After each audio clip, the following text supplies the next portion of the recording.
Hello বন্ধুরা, আজকে তোমাদের জন্য নতুন একটা রেসিপি নিয়ে এসেছি। সেটা হলো গন্ধরাজ চিকেন মোমো। দেখো, গন্ধরাজ চিকেন মোমো বানাতে হলে তোমাদের যে ময়দাটা কীভাবে ছানবে সেটা দেখিয়ে দিচ্ছি।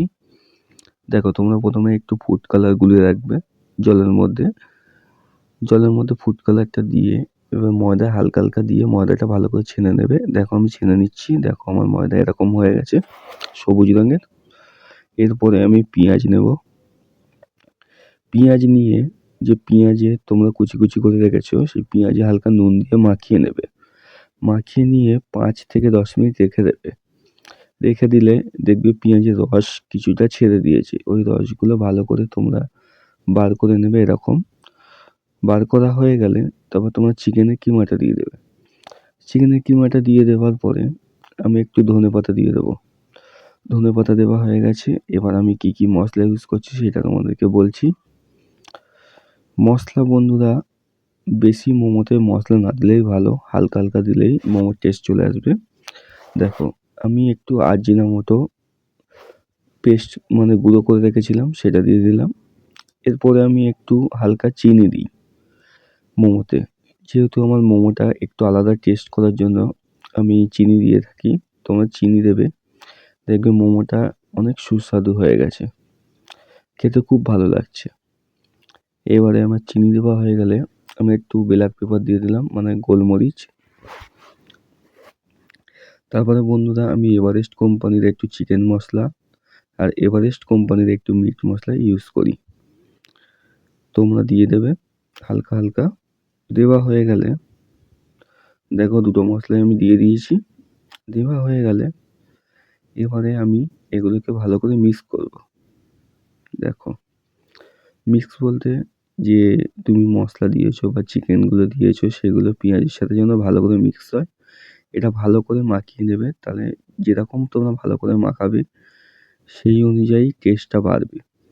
কেননা মশলা যদি সব রকম না মিক্স হয় তাহলে টেস্টটা বাড়বে না। দেখো, আমি ভালো করে মাখিয়ে নিচ্ছি। তোমরাও ঠিক এইভাবেই মাখাবে। বন্ধুরা, একবার এই রেসিপিটা করে দেখো, তোমাদের খুব ভালো লাগবে আশা করি। যেহেতু আমি দোকানেই জন্য মোমোটা তৈরি করছি। দেখো, হয়ে গেছে। এবার আমি একটু ডালডা দিয়ে দিলাম।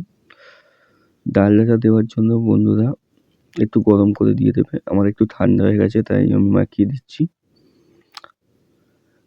ডালডা দিলে বন্ধুরা যে মোমোটা রসালো হয়, ভিতরে জুসি জুসি ভাব, এই ডালডাটার জন্যই হবে। দেখো, আমি সব কিছু দিয়ে মাখিয়ে নিচ্ছি। মাখানো হয়ে গেলে আমার মোমোর পুরটা প্রায় রেডি হয়ে যাবে।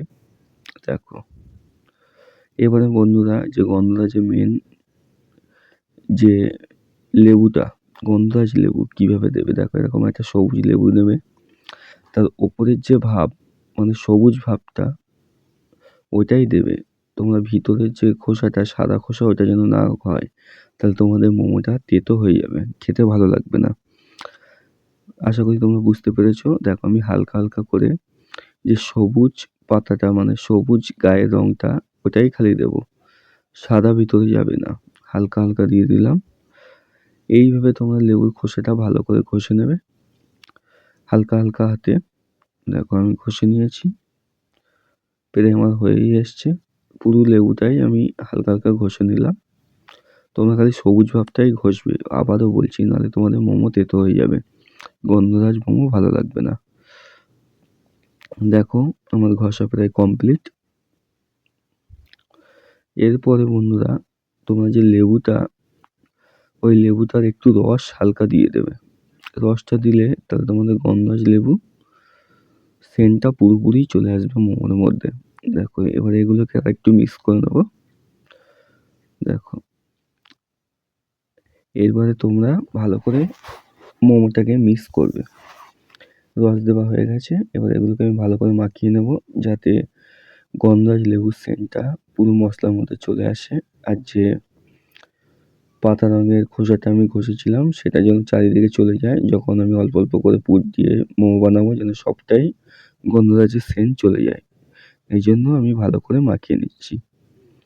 দেখো, এবার আমি কীভাবে মোমোটা বানাই সেটাও তোমাদের দেখিয়ে দিচ্ছি। বন্ধুরা, আবারও বলছি, যদি আমার রেসিপি তোমাদের ভালো লেগে থাকে একটা লাইক, একটা সাবস্ক্রাইব করে দিও বন্ধুরা।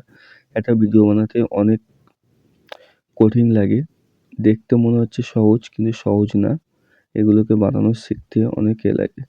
দেখো আমি যে ময়দাটা ছেনে রেখেছিলাম তা ছোট, ছোট গুলি করে রেখেছিলাম। এবার একজন রুটি বেলছে আর আমি বানিয়ে নেবো দেখো। দেখো আমি এই ডিজাইন করি। তোমরা যদি অন্য ডিজাইনও পারো তোমরা দিতে পারো। ওটা কোনো ফ্যাক্ট না। দেখো আমার গন্ধরাজ মোমোটা এইভাবে রেডি হচ্ছে। দেখো বন্ধুরা ভালোভাবে খেয়াল করে তোমরা রেসিপিটা একবার হলেও বানাও, দেখবে আগে যা রেসিপি দেখেছো সব ভুলে যাবে। দেখো আমার মোমোটা পুরো রেডি, এক স্টিমার গন্ধরাজ মোমো হয়ে গেছে। যদি আমার রেসিপিটা ভালো লেগে থাকে একটা লাইক একটা সাবস্ক্রাইব করো। আর আমার চ্যানেলটাকে তোমরা একটু সাপোর্ট করো, যেহেতু আমি নতুন চ্যানেল খুলেছি। তোমাদের সাপোর্ট খুব প্রয়োজন। Thank you so much watching my video.